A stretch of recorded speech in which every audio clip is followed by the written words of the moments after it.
本日はリ・ユーハンさんに今回の展覧会の、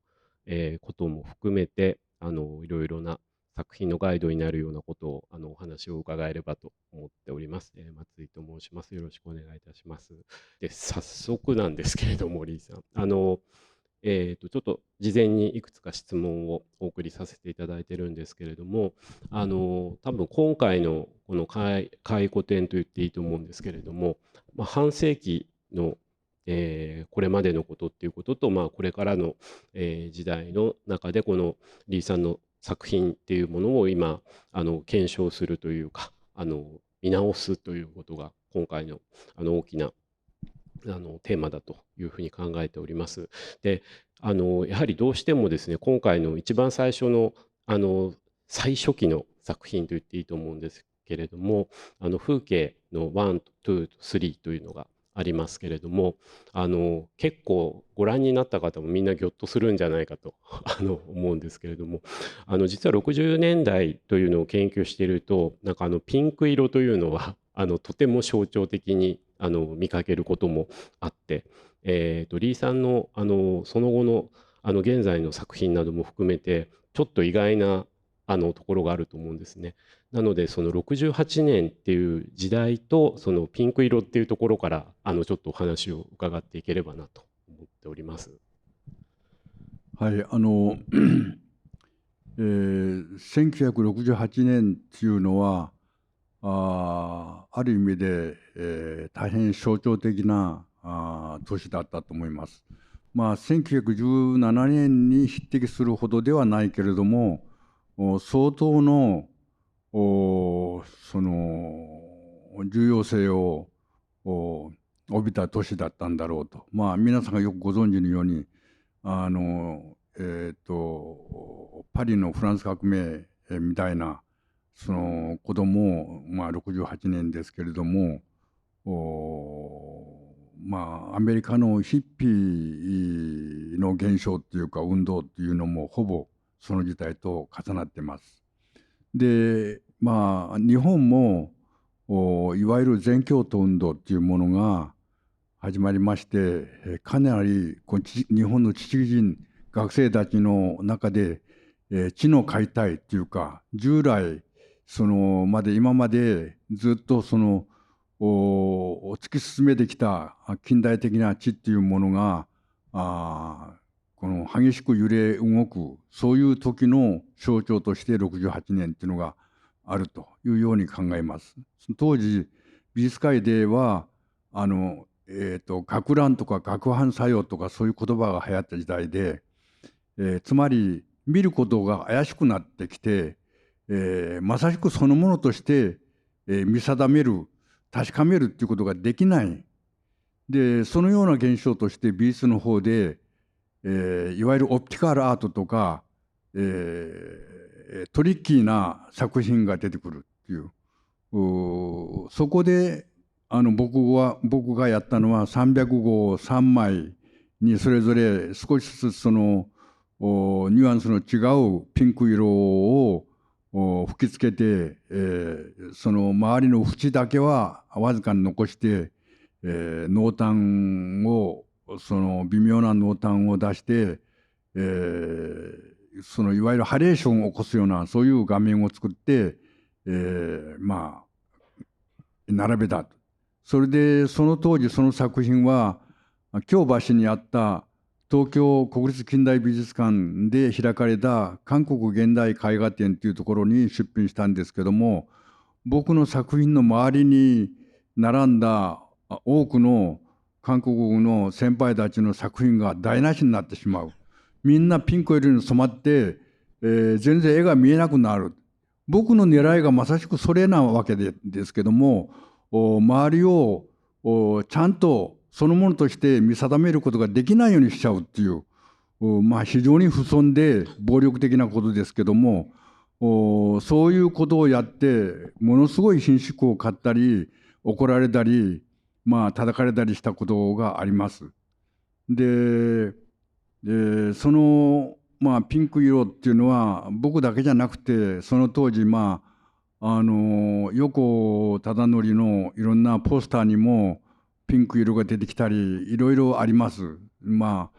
これは要するにその蛍光塗料なもんだからハレーションを起こすし、ちゃんと見ることができない、それでいて怪しげな妙なその指揮感があるっていう、そういう変なところがアーティストとしては面白い素材として、そ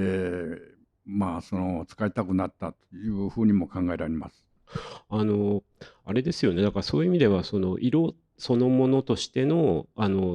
る意味画面を見せるということよりも、その今までの作品と違って、作品の外側に影響を及ぼすというか、なんかいわゆる環境芸術なんていう言葉も当時使われたと思うんですけれども、そういった作品の内部ではなくて作品の外部、外側周辺に対してのこう、なんて言うんでしょう、表現っていう形でこのピンク色っていうのはある意味使われたということと、その68年という時代の中でのことだというふうに思うんですけれども、なんか今そのイメージの問題という話が出てきましたけれども、これリーさんが当時書かれた関連崇拝と表現の危機などにも非常に論じられていることなんですけれども、虚像っていう言葉が出てよく68年前後の文献を見てると見るんですけれども、なんかある意味ちょっとどういう概念なんだろうっていうのがとても気になるところでお伺いできればと思いますけど。虚像っていう言葉は切り口が変わればいろいろまた違った意味にもなるし、日本語の虚像っていう言葉もさまざまな意味があると思うんですが、その当時は本当産業が非常に急激に発達して、文明がそのハイテクノロジーが一気にその広がって、その象徴としてテレビが普及される、そういう時代です。それで、と同時にその、アメリカではポップアートのようなものがもうすでに、流行りだした頃なんですけれども、その日常的ないろんなものがそのさっきもちょっと触れたように、実体感というかその実像のような感じがしなくなった時代なんです。それでどんどんといろんなものが作られるんだけども、本物なのか偽物なのかがわからないようなそういうもののありようが出てくる。でまさしくそのテレビが普及されるとそこに映像がどんどん映ってるんですけども、それは巷に同じものがあるとも言えるけれども、巷にあるものとテレビ映ってるものが果たして同じものだという保証はないわけです。ましてや日本の浅田明の言葉を借りれば、その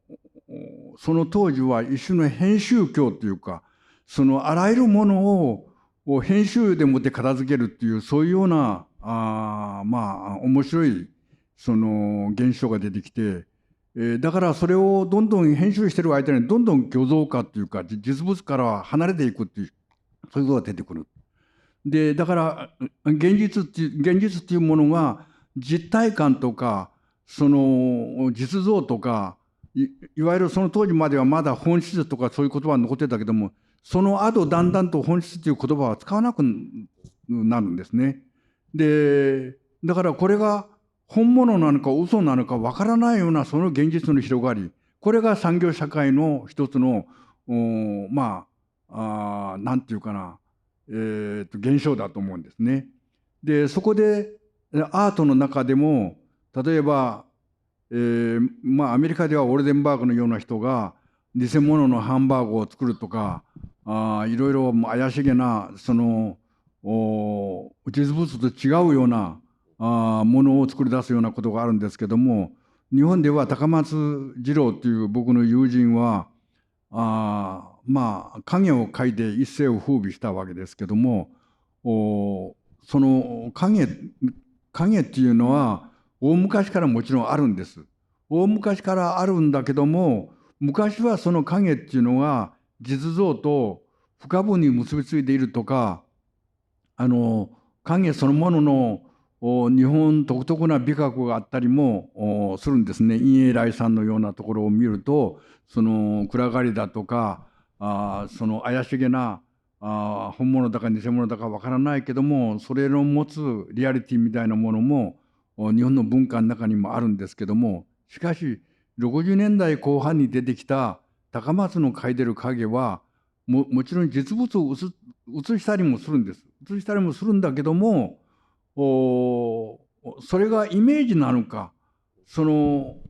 イメージを影化したものなのか、影がイメージなのか、そういうそのややこしさで当時その論争も起こったりしたんですね。中原祐介っていう批評家と宮川淳っていう批評家の間で論議が起こったりするんです。これは決着をつくようなもんじゃなくて、その影そのものに、その時代の影っていうものが非常に怪しいもので、しかし日本だけじゃなくてアメリカでも影を描いたアーティストが結構いるんです。で、だからそれは影が拡大化し、影を立体化し、そうしてるうちにね、先ほどその名前に出た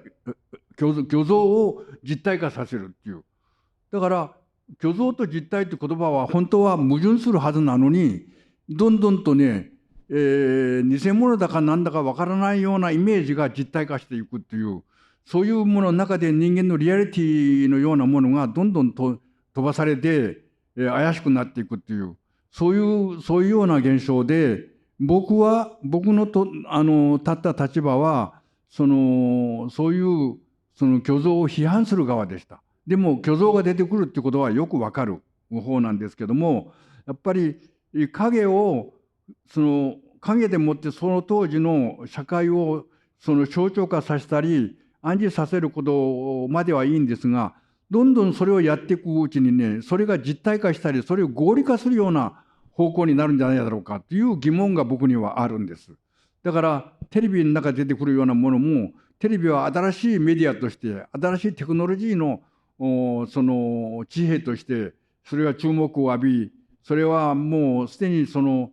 80年前のオルタ・ベンヤミンという人が、その未来の一つの新しいビジョンとして浮き出すような、そういうものだったけども、多分ベンヤミンが現代に生きていれば、相当疑問を投げかけただろうと僕は思うんだけども、しかし多くの人たちは、そういうそのテクノロジーの持ってるその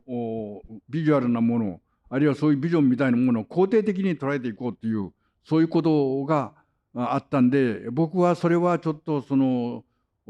いう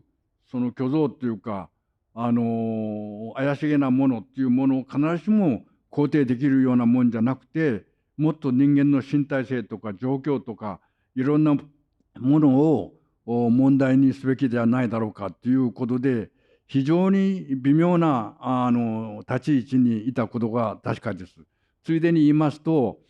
そういうその虚像論が一方にある一方で、例えば状況劇場だとか、あるいは土方線たちの武道とか、いろいろなことは非常にその身体性や状況やいろんなものをこう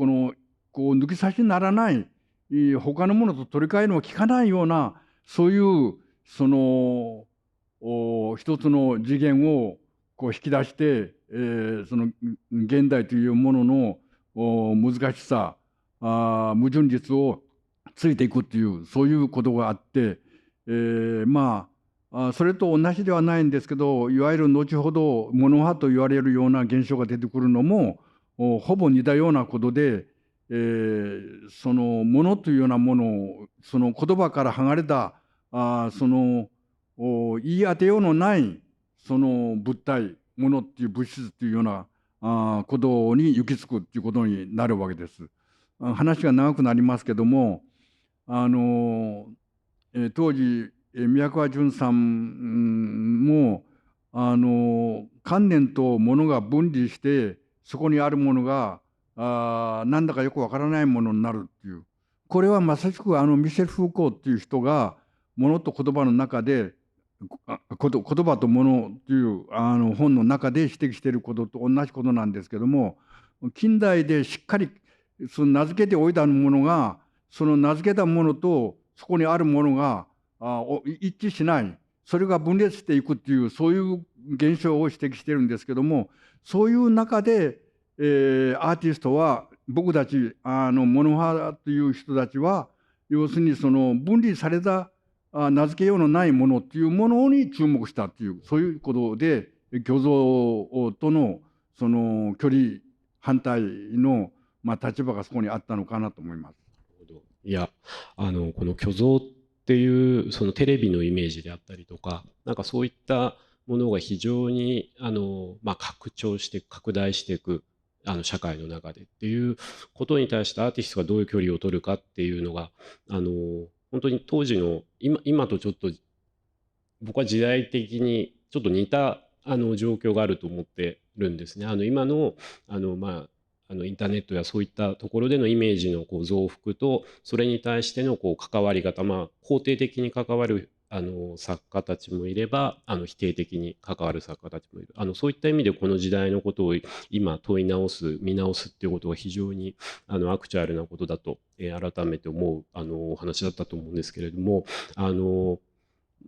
その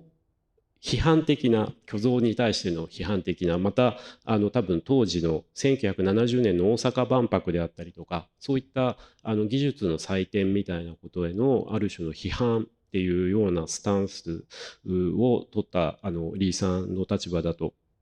いろいろ文章も書かれている一方で今回の展示にももちろん含まれているんですけれども、関係項のシリーズガラスをまさに、石という素材によって、当時の言い方だと直接行動とかハプニングっていう言い方があったと思うんですけれども、そういったその批判的なある種当時の社会状況とかイメージの問題に対する批判的なあの行為としてその素材の選択であったりその行為っていうのはどのようななんて言うんでしょうね、意図っていうか目的を持って実行されたのかという最初の頃のことっていうのはちょっと伺いたいと思うんですけど。はい、えーっと、今指摘にあったように、僕の彫刻の作品のタイトルは関係項って言葉になってますけど、これは初めから関係項ってつけたんじゃなくて、後にタイトルを変えて、やってることの彫刻のほとんどを関係項で締めくくるようなことになりました。で、その前は知覚と現象とかややこしいようなそういう言い方をしたんですけれども、まさしく現象はどういうふうにして成り立つのか、どのようにしてある出来事が起こるのかということを現場に立って考えるというそういうことだったと思うんです。ですから例えばいわゆるモノ派と言われている人たちのその初期やったもので、特に僕のやったことはかなり暴力的破壊的なことです。で、ですからぶち壊しみたいなガラスを石で脅して割ってしまうとか、あるいは何も書かないキャンバス紙をそのまま並べるとかっていうことは、これはいわゆるその可能性を否定する、何か成り立つっていうことに対する疑問があるっていうことで、そうやってたんですけども、初期だからそこで起こる現象みたいなものに初めは注目したのが、だんだん何べも似たようなことをやらざるを得なくなるんで、そうするとそこで見えてくるのはそういう仕組みだとかそういう構造だとかありようみたいなものがだんだん気になってきて、さまざまなものがどういうふうにあるのかっていうこと、一種の関係性みたいなものに注目がいったんです。初めから関係じゃなくて、やってる間に見つけたことが関係っていう言葉で、これは何の関係そのものに意味があったりしないんだけども、それによって現象が起こるっていう、そういうことで関係項っていう、それが起こったところの現象みたいなことで、関係項っていう言葉はもともとこれ幾何学的な幾何学の中で使われる言葉でラテン語なんですけども、まあ、意味慎重なことはなくて、極めて緩い意味で、そういういろんなものとものとか、あるいはものと空間とかがぶつかればどういうことが起こるのかということで、まあ、組み合わせをあの表す言葉として使ってみたってことです。あのこの時期、なんかこれは細かいことで本当に恐縮なんですけど、リーさんの、当時文章を書かれているものの、肩書きがですね、ハプナーって書いてあったりですね、するものがあったりするんですよね。で、なんかこの間、ちょっとこの別に、事前に伺ったお話だと、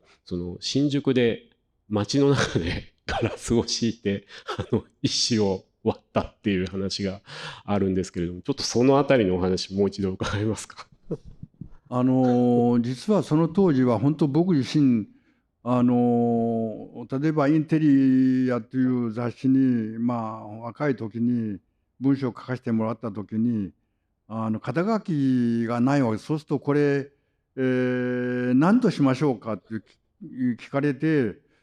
そうだなって言って、まあ、ハプナーって言ってみたり、詩人って言ってみたり、まあいろいろまあその時その時勝手なタイトルをつけたりしたんですけども、それぐらい自分が何してるのかが定まってない、非常にまうろついてて、な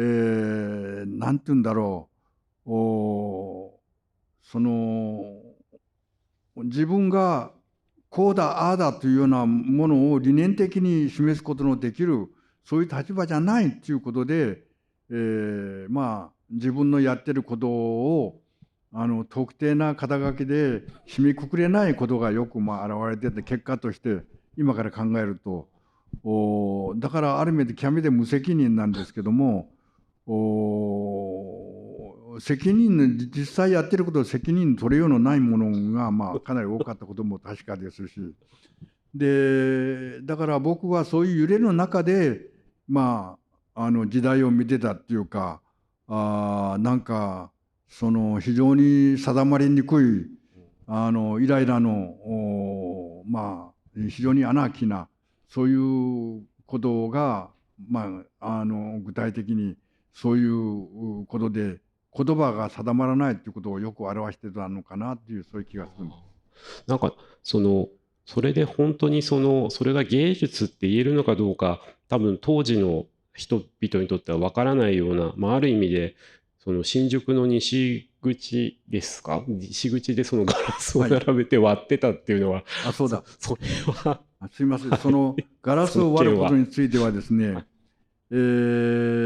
その前に、実は全然予備知識がないんじゃなくてですね、東野さんがマルセル・デュシャンの大ガラスについて書いた文章を読んだり、いろんな資料をまあ見る機会があちこちであったりして、それで、それは、そのガラスの作品を運ぶときに偶然に割れたんですね。それ割れたら後でそれが面白いということで、デュシャン自身もわざと割った作品を作ったりしてるようなんですけども、それが頭にあったことは確かです。で、それで、頭にまあかすんだっていうか、頭にそういう予備知識がまああったんだけども、別にそれを同じことをやろうということではなかったけども、当時先ほど言った状況劇場のいろんな演劇も見たり、僕もまあいろいろそういうことに多少影響を受けたのか分かりませんけども、たまたま僕のアルバイト先が窓を窓のガラスを取り替えるそういう工事が始まりまして、でその前に使ってたガラスに問題があるというようなことで、それをみんな取り替えるためにたくさんそれを外してずっとこう積み重ねてあったんです。でそれを使っていいかと言ったらいいよということで、それをまあそこの職人たちに運んでもらって、道端にバーッと引いて、まあ、人が通ってるとこなんですけども、その道端に引いて、その時が、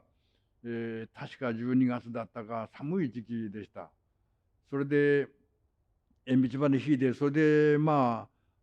当時はその周りは都庁がまだ建ってなくて、後に、そのそこで状況劇場が、演劇を広げたりするような、そこでよくいろんなハプニングが起こったりしてたんですけれども、そういうことが行われる場所に近いところなもんだから、ガラスをずーっと並べて、それをバンバンバンバン、それを割っていく。そうすると、周りに人が集まって拍手したりですね、本当は拍手するようなもんじゃないんだけど、それでとにかくガラスを割っちまえっていうことは、ある面では社会に対して、不満がある、文句がある、なんかぶち壊しっていうか、なんかそういうことを行おうっていう、そういう気持ちがあったんだろうと思いますけども、それをやってみて、すごく自分の心の中では、何か自分の中のものが割れていくような、そういう経験をしたことを覚えてます。それってやりっぱなしなんですか？別に展まあ、示するわけじゃないですいや、よね。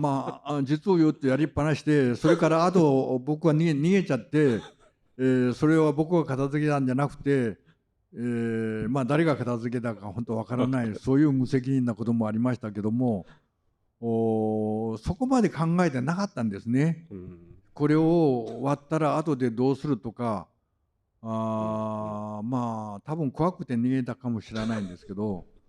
うん。そういうことを行いたいっていう、あ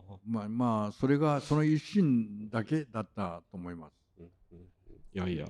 そうなんですね。リーさんが怖くて逃げたって、ちょっとびっくりしますけど、その発言に驚きまうん、すけど。えっと、そうですね。いや、でも、そういった意味では、いや、なんかこれまた、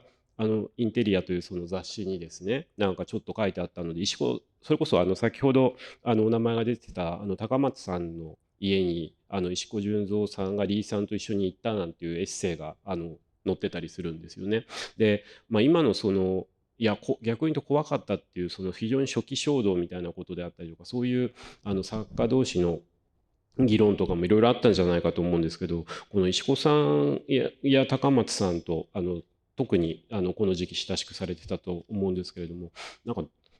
なんかもうみんな僕からするとスターみたいな感じで、一体みんな何をこの人たちは話してたんだろうと思うんですけど、ご記憶の範囲いや、でなんか。実はその時は石子さんと2人で行ったんじゃなくて、赤瀬川さんが一緒だったんです。ああ、で、赤瀬川さんうんうんうん。が、その赤瀬川が誘って高松のとこ遊びに行こうということで、僕は一緒に行ったんですね。それで石子さんもいいねいいねっていうことで行ったんですけれども、初めてじゃなくて他のとこで何回か会ってますけど、家に行ったことは初めてだったんで、それでいろんな雑談もしましたけども、やはりそこで出てきたのは、先ほどちらっと出した、影のことについて、僕が聞いたと思うんですね。その影っていうものは、虚像で、それはあんまり信頼できるようなとか、それを打ち出すようなものじゃない、なんか否定的な要素のはずなのに、それをどんどんどんどんどんどん変えて売り物にするっていうことはどういうことだみたいな、本人にとってあまり面白くないようなそういう質問を浴びせたことがあって、赤瀬川さんが隣で高松が言うのに肩代わりっていうか、そんなこと言ったって今の世の中みんな影みたいなもんじゃないかっていうようなことになったと覚えてますけれども、高松はあー決して自分は肯定しているわけでも否定しているわけでもなく、それは一つのそのおなんていうか現象としてそれを出してるんだみたいなことが結構強かったけども、おその影はイメージであるっていう立場でも、イメージは影である立場でもないんだみたいなことをつまり彼は頭がいいから、その影がイメージだというと、それはどこにも存在しないもののイメージになってしまう。それでまだなんてイメージが影であるっていうになると、そのイメージっていうものは永久にその実体化やなんか現実と結びつきようのないことになるっていう、その両面をよく知ってるわけです。知ってるから、その影っていうものもそのある瞬間あってそのうち消えるもんだけども、それを固定化するっていうことがまあ自分にとっては面白い。それがある面で虚像かもしれないけれども、これはあのおその影を合理化するとか肯定するとかっていうもんじゃないんだっていうことを彼は一生懸命弁解してて、僕が食い下がってそんなこと言ったってやっぱり影として絵として立派に成り立ってて、それを売ったり買ったりとか美術館に飾られたりするんじゃないかっていうことで困らしたようなそういうまあ記憶があります。いや、あれなんですよ。赤瀬川さんがいらっしゃったっていうのもそう、いや、僕、別に確認を取ってるわけではないんですけど、赤瀬川さんがいたというのも、よくよく見たら書いてありました。それと、本当にリーさんと、高松さんの議論を見ていたっていうふうに、石子さんも書かれてて、本当に、いや、なんか、なんでしょう、その議論が今もう目に浮かぶような話だったと思います。いや、なんかそういう意味では、やっぱこの時代の、いろいろな、なんて言うんでしょうね、僕らは後から見ると、書かれた批評であったりとか、そういうことしかなかなか見えてこないっていうことがあって、まあ、僕自身も遠野義明の研究を少ししているところもあるんですけど、遠野さんが亡くなった際に、リーさんがやはりご寄稿されているものを拝見すると、例えば結構原稿を見てもらうなんてことがあったなんていうことであったりとか、やっぱこの時代のことだと1970年8月展現代美術の一断面というやはりモノ派ができてこう活動が見えてくる大きなきっかけになった展覧会の一つだと思うんですけれども、まあ、それも遠野さんがリーさんのアイデアを実現させるためにまあ、開いてくれた展覧会だっていうようなこともリーさんご自身からもお伺いしたことがあるんですけれども、この時期、まあ、その虚像っていう言葉も遠野さんが一番使ってたぐらいなんじゃないかっていう印象があるんですけれども、遠野さんとの関係っていうんでしょうかね、モノ派と遠野さんってあんまり僕接点が文章の上ではある気がしないんですけれども、かなり交流は深かったっていうことも思うんですけれども。そうですね。遠野さんは、まあ、皆さんご存知のように、まあ、ジャスバ・ジョーンズの友人で、しかもポップアートにかなり関心のあった人だし、文明論的に、テクノロジーにも結構ね関心のある側でした。で、だから、その虚像を論ずる上でも、もうハリウさんっていうのも虚像っていう言葉を使ったりしたけども、全然こう虚像の意味が変わっちゃって、ハリウさんのような人は社会の一つのリアリティが薄らいでいくところで、嘘に作られていくような変な幻想があって、それを虚像と言うんだみたいなことを、まあ、あの人は一種のリアリズムの側だからそういうことを言うのに対して、遠野さんはその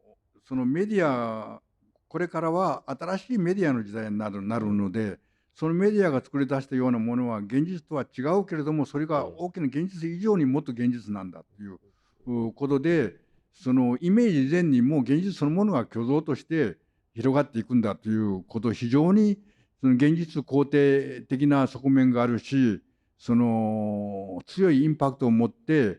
なんていうかな、その新しいその視点を見つけ出していこうという、全然リアリズムとは正反対の関係ないところで遠野さんの主張があったんですけども、そうしながらもですね、まあ、遠野さんは江戸っ子なんで田舎もよくわからないし、まあそうなんだけども、やっぱり一方でその土方とか先ほど言った状況芸術とかそういう人たちのやってることがどうもよくわからないけども気になるわけですね。で、僕を玉火に読んだのも遠野さんなので、それで、たまたま僕は東京ビエンナーレに選ばれてなくて、出してないっていうことが分かって、それで、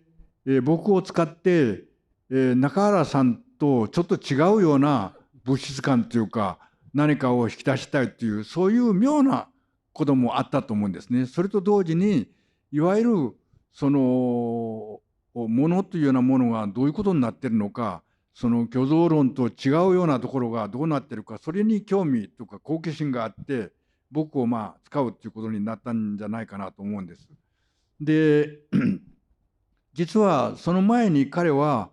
ベニス・ビエンナーレにモノハ系のアーティストを選んで展示してますけど、その時ボソットアートっていうボソットっていう言葉を使ってるんです。それもすごい面白い言葉なんですが、何か言いようのない妙なことをやってるっていう、もう一緒にハプニング風なこともあるし、そこに物も関わってるし、だけども従来のもののあり方、シューレアリズムとも違うし、なんだかよくわからないようなそういうことを出すっていうことに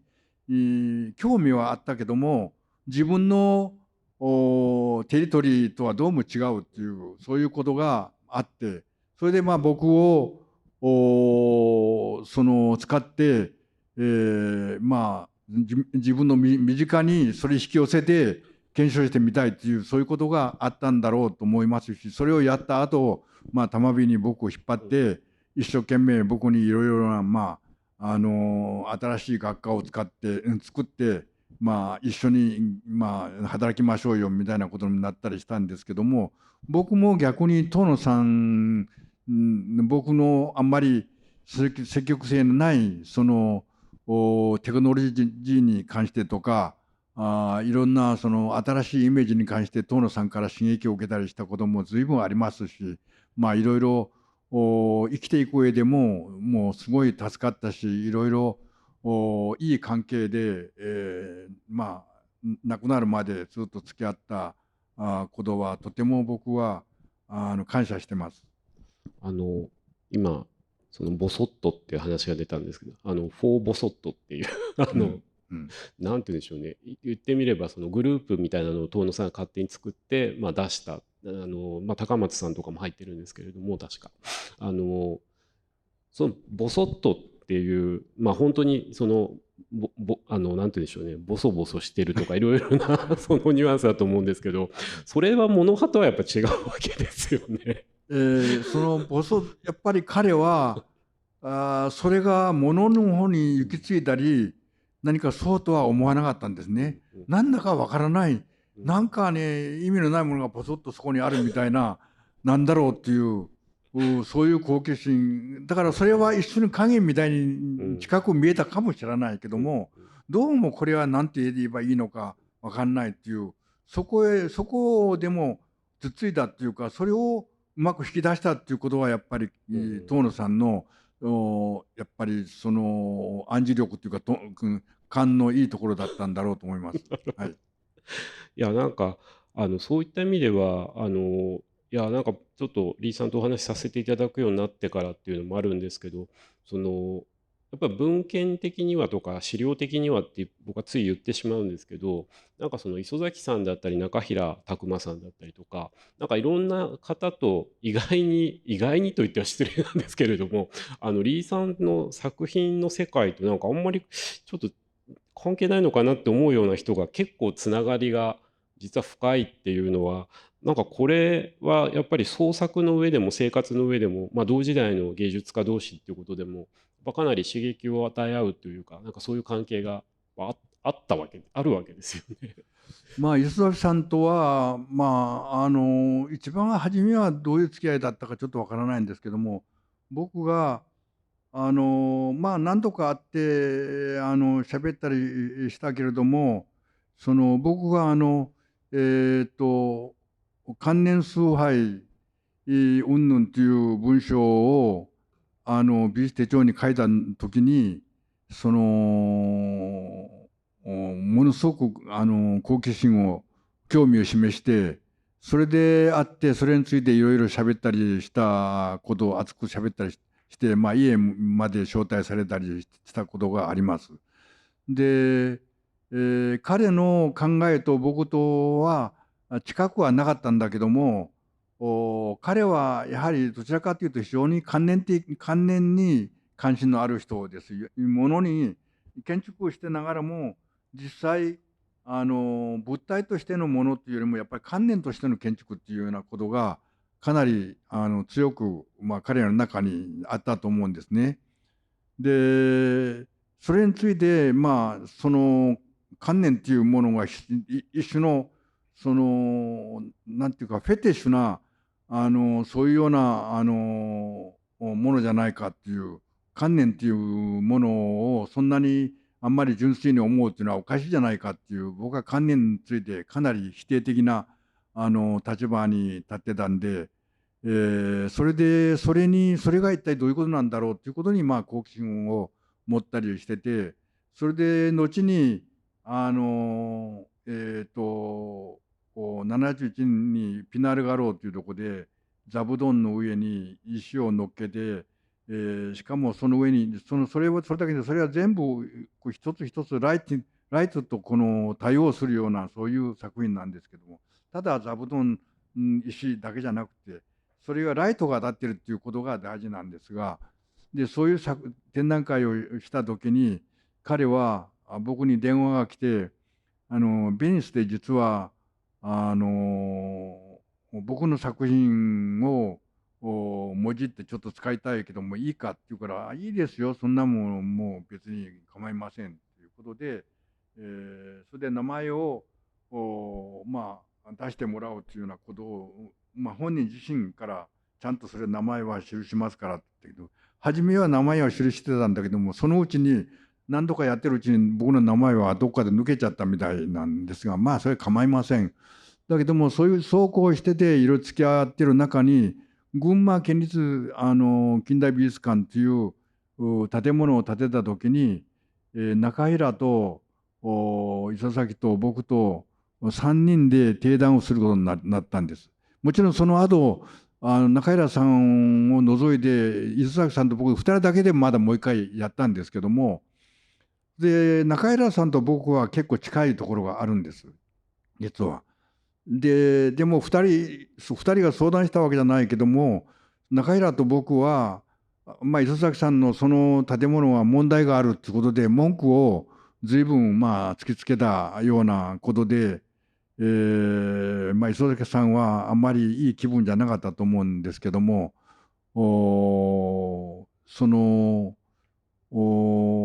でもその時はその時代はいろんな立場があるっていうようないろんな立場があるっていうようなことがうまくそれこそ関係校でもって成り立ってたっていうそういうことも言えるかと思うので、立場が少しずつ違うっていうことはそんなに問題じゃなかったんだと思うんです。で、そこで中平と僕は同じ立場ではないけどもかなり似てるところで、伊崎さんのその建物がかなり関連性が強くて、その実情にも問題があるし、いろいろ美術館としてもちょっと大丈夫かなみたいないろいろ悪口みたいなことを結構言ったら相当削られちゃってあんまりそれは乗らなかったんですけどいや、でも